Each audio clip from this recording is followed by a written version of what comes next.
నాయన ఈ కాంగ్రెసు పాలన వద్దురా నాయన అదరే వద్దురా నాయన ఈ నయవంచన పాలన వద్దురా నాయన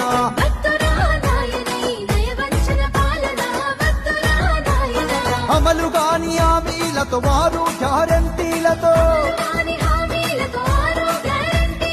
అధికారం చేతబట్టి అది కోసలు పెడుతుండు వద్దురా.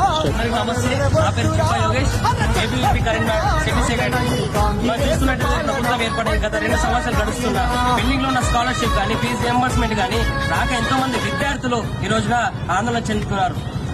ఈ రోజున విద్యార్థుల యొక్క సర్టిఫికెట్స్ రాక ఎంతో మంది విద్యార్థులు ఈ రోజున కూలి పని చేయడం జరుగుతుంది.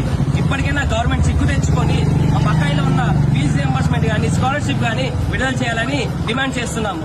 లేని ఎడల రానున్న రోజుల్లో ఎత్తున ధర్నాలు చేస్తామని ఏబీవీపీ డిమాండ్ చేస్తుంది.